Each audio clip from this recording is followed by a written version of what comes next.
Hello and welcome to another program with Pastor Frank Lewis talking about how to have a great marriage, how to have great relationships. And I'm excited today to talk about the rewards. Last week we talked about the work that needs to be done. Well, there's rewards for that work. And that work is the work of resolving unresolved emotional pain. Remember, I told you unresolved emotional pain is the root of all relationship problems, but certainly the root of marriage problems. Well, today we're going to talk about the rewards. What do you get for doing all this work? Well, you get a marriage really made in heaven right here on earth. You're going to find out today that what you've been looking for in your marriage is possible. What you've been wanting and not having great satisfaction in your marriage, not having what you thought you would get when you got married, well, that is going to be something that you will find out today. There are rewards for having less pain. And what's exciting about this is that the rewards are based upon the title.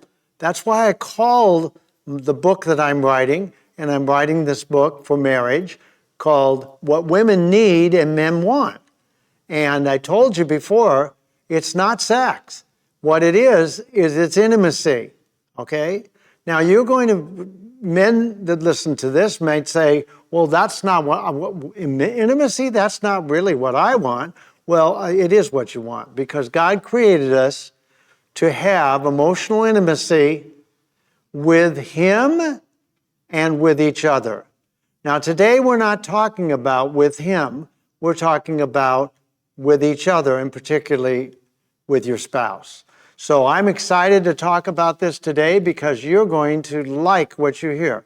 Emotional intimacy is the basic result, is the foundational result that occurs when you have less pain, because you can be known at a deep, deep level.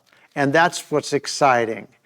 And we're going to delve into what is emotional intimacy, what is emotional connection. I'm going to share with you today, I'm going to actually read excerpts from experts that talk about emotional intimacy and emotional connection. And you're going to want to take notes. I'm sure you're going to want to take notes, and you're going to want to review this video over and over again.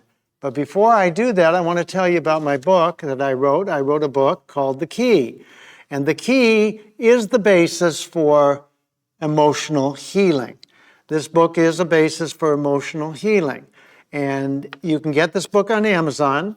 You can also find out about the books that I'm writing. God has given me an assignment to write 7 books on relationships under the banner of Relationships Revealed. So I have a website called relationshipsrevealed.org. And you can go to that website and you can look at the different titles, and you can also press the button, learn more about the things that I'm writing about the things that I'm doing in this ministry. And you can also hit the Want Help button. And if you'll leave me your email and your phone number, that'll be helpful.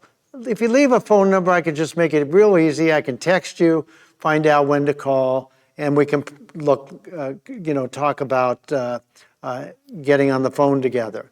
I also have a YouTube channel under Pastor Frank Lewis, and if you'll look up Pastor Frank Lewis under the YouTube channel, you'll find a playlist, and I think there's 15 or 16 on there now about marriage.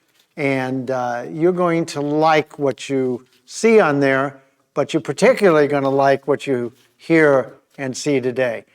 I said before, we were created by God to be emotionally intimate and emotionally connected to God and to each other.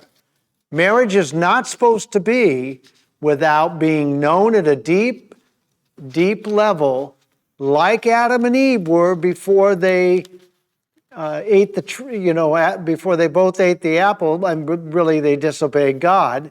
They were known at a deep level. They couldn't hurt each other.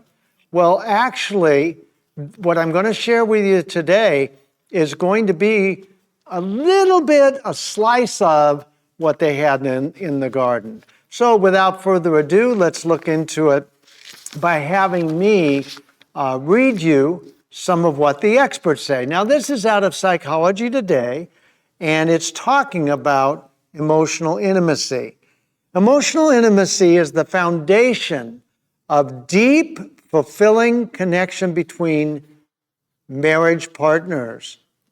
This essential component of a strong relationship not only enhances the bonds between couples, but also significantly contributes to their overall well-being.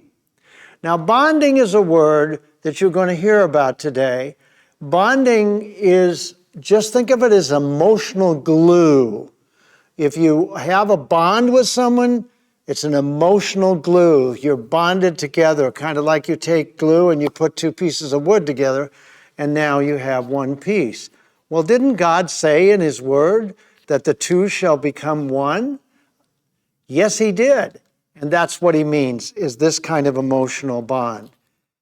And strengthening emotional closeness can lead to increased happiness, trust, resilience within the marriage relationship, making it a critical aspect of long-term relational satisfaction. That's a lot right there. That's a lot to be excited about, but we have more to come. What is emotional intimacy? Emotional intimacy is the bond that forms through deep feelings of connection, understanding, and vulnerability. Now, vulnerability is a key word.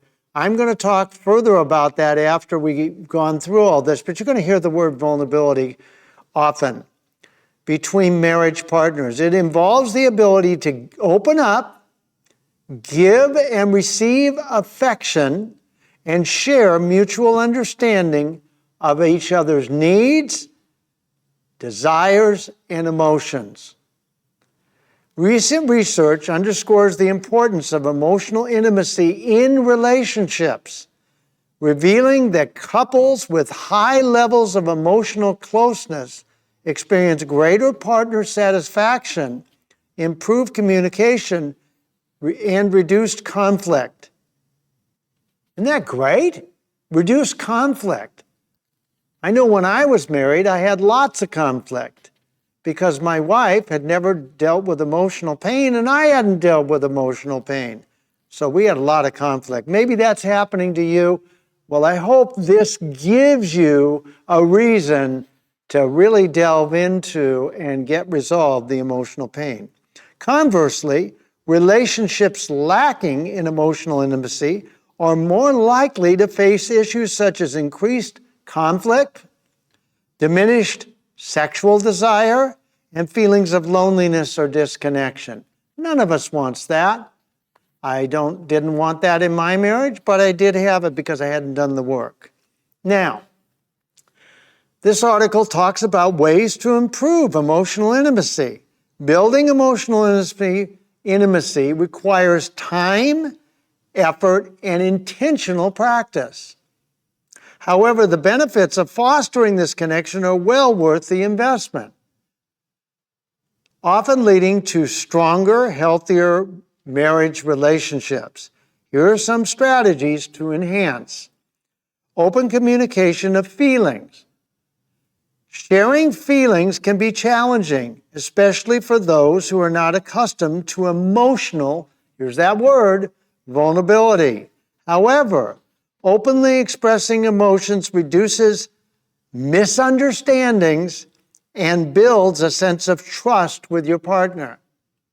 Research has shown that couples who regularly engage in open and honest communication, remember what we talked about, listen, mirror or reflect back, and validate. You're going to hear some of that in this article.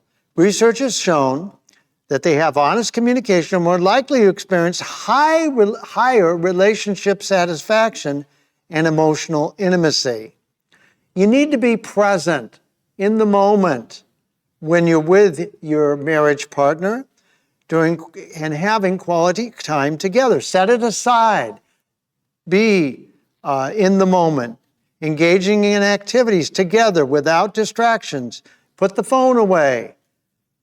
Have conversations that foster emotional closeness. Active listening. You know what active listening is? That's a word that psychologists use for reflecting back, mirroring.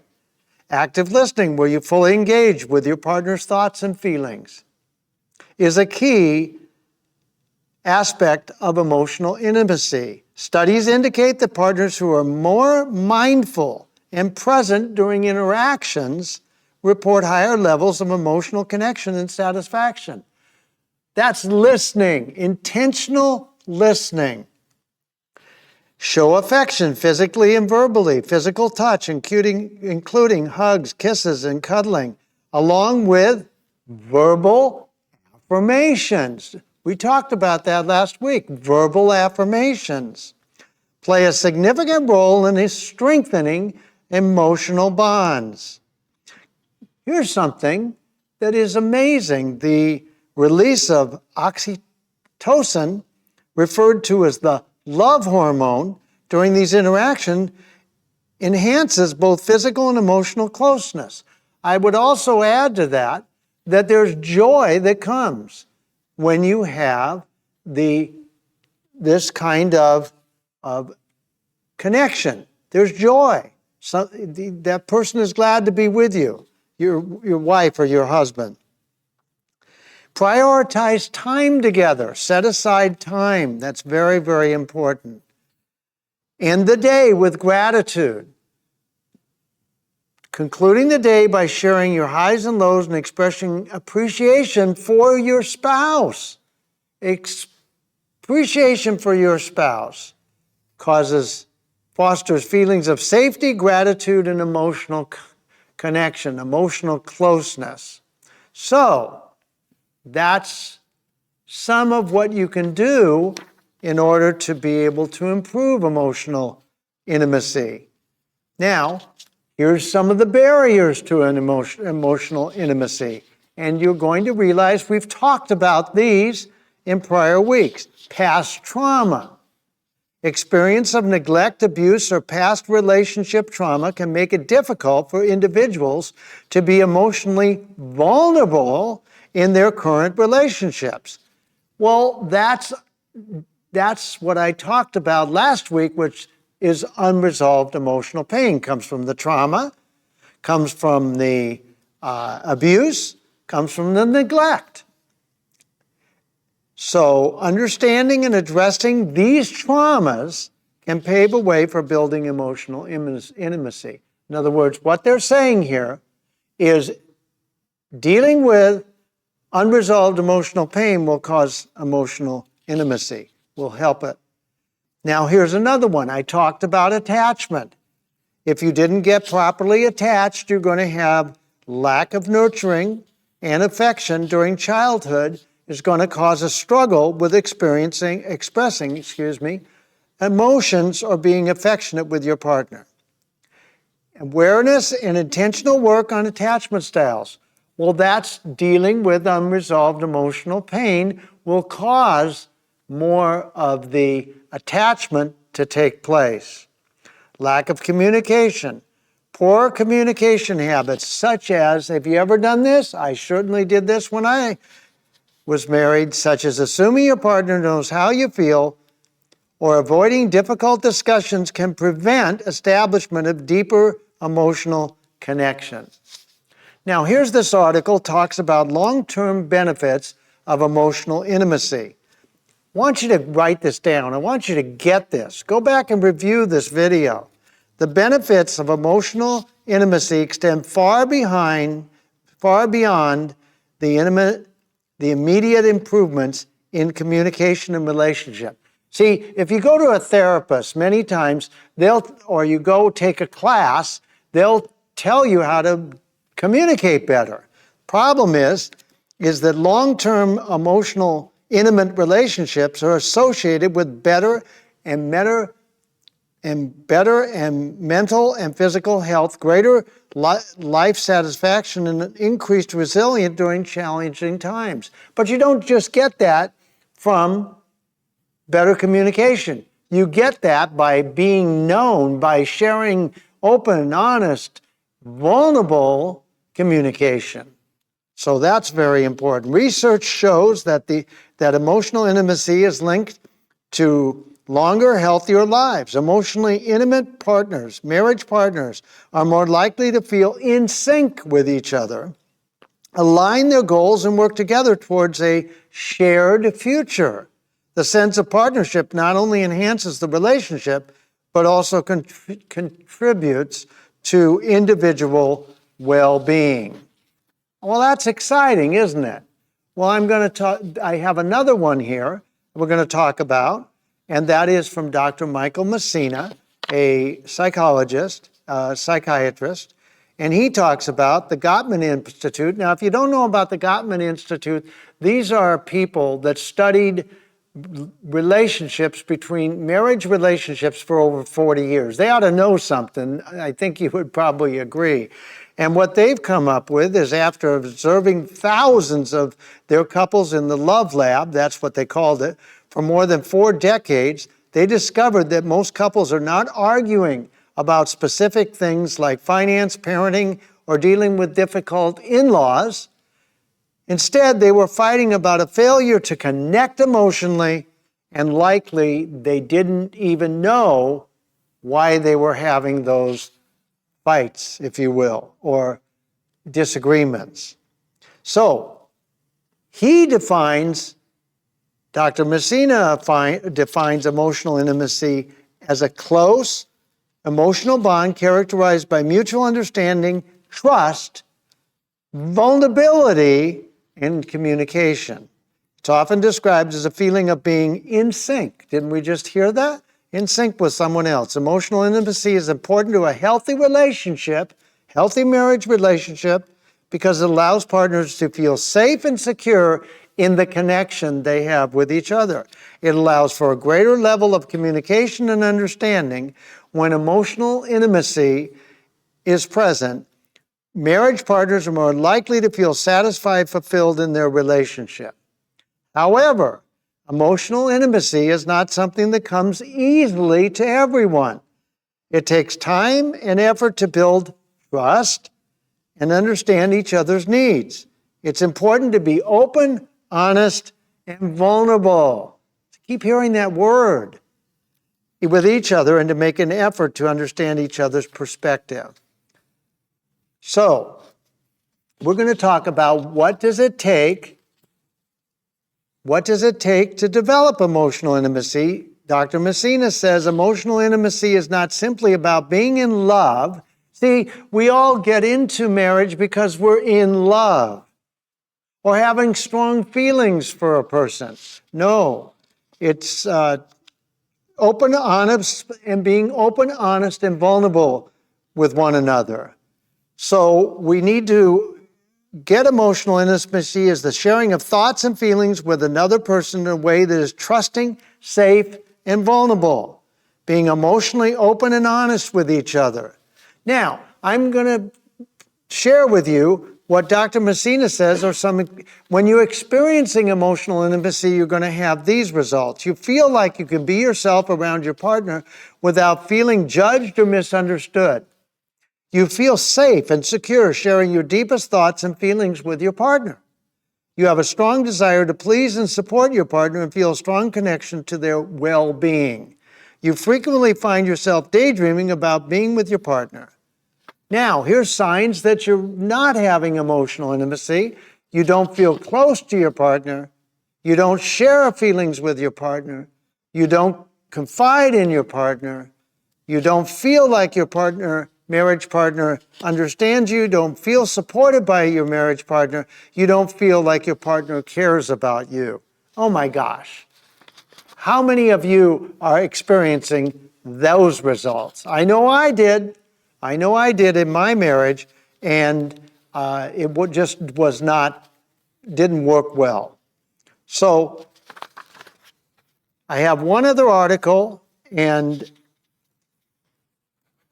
it's very, very powerful. How does emotional connection strengthen your relationships or your marriage relationship? Ultimately, within healthy relationships, vulnerability is what draws us closer to another person. Quality relationships depend on the level of connection and openness.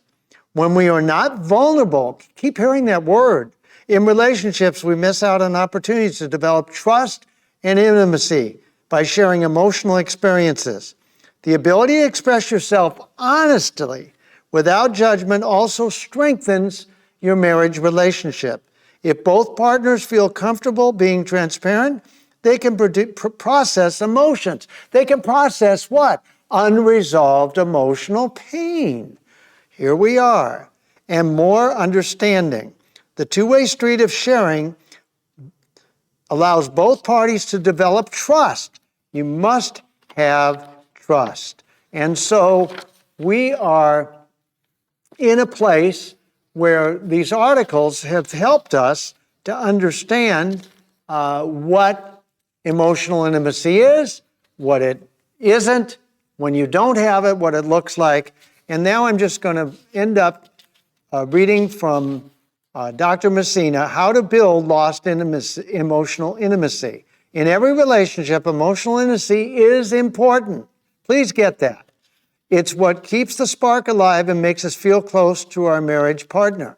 When emotional intimacy is lost, it can be challenging to rebuild, but it is not impossible. And I would agree with that wholeheartedly, because if you do the work that I talked about last week of resolving the emotional pain, this will be easier. Talk about your feelings. It's important to communicate with your marriage partner about how you're feeling. This will help them understand where you're coming from and what you need for them. Be present. We already talked about being present. So it really comes down to the things that you kept hearing, which was that you need vulnerability. Well, let's look for a minute at what is vulnerability. Vulnerability is opening yourself up, here's the definition, to the potential of being attacked or harmed. See, when you do that with your husband or wife or with a friend, or even in a group like I had last night, you have to, if you really want to resolve emotional pain, you have to be willing to be judged and fixed. You have to be willing to be judged and fixed. But if you set the rules prior to sharing with your husband or wife, you set the rules with a friend, then what's going to happen is you're going to be not judged and you won't be hurt. You won't be harmed. But you got to be willing to be. See, you got to put the neck on the chopping block and believe that your wife or your husband or your friend or the people in your group are not going to hurt you. And so it's very, very important to be vulnerable. Vulnerability is a key because you've got to be willing to be judged. You've got to be willing to be fixed. You've got to be willing for somebody to tell you what they think you should do. But when they don't, now you've been rewarded because now you can be open and you can be experiencing a level, like I said in the last week, you're going to build trust when you have emotional connection. But that vulnerability, openness, transparency, telling your spouse what it is you went through as a child, what it is you're going through now, that's going to lead you back to some of that. Hopefully your wife or your husband has read the book. If they've read the book, they're going to be able to ask you questions that are going to help you to be able to get in touch with what happened as a child. That's what I do in the groups that I have. I sometimes ask a person, they say, well, I don't know what to talk about. Well, I then talk to them about what's happening in the present, and then we'll be able to lead it back to what happened to them as children. And so vulnerability And this transparency and honesty are a key part of being able to have emotional intimacy. You know now what the rewards are. This is worth doing. This is worth having a great marriage because you've done the work of getting the unresolved emotional pain done so that now you're not hiding anymore behind a facade and a mask. You have less pain, so you're not having emotional upsets like you were. So now you can tell your spouse what in fact has happened to you as a child. She'll listen to you, she'll mirror to you, and she'll go ahead and validate you and accept you and approve you. And if that's happening, you are now going to build trust and you're going to have healing and wonderful relationship, a relationship made right here, right in heaven, experienced here. Because you now are going to be able to be open, vulnerable, and transparent. She's going to be able to be open, vulnerable, and transparent. You're going to feel so connected. Everything in your life is going to get better in your marriage. Your marriage is going to be so full, exciting, and wonderful because you're going to be sharing the real you is meeting the real her, maybe for the first time. And what's going to happen from that is you're going to have such a wonderful, exciting, and satisfying marriage. And on top of it, you're going to have the best sex life you've ever had. Why? Because you're going to be knowing each other. Not just, you're going to be knowing each other in vulnerability. You're going to know each other at a deep emotional level. And that's what God's after, that's what He wants, and that's what's available when you do the hard work. But the work has to be done, and then you can have emotional connection and emotional intimacy. That's what God wants for your marriage. Anything less than that is taking much less than what God has for you in your marriage. So do the work, have the emotional connection, and then have a great marriage made in heaven right here on earth.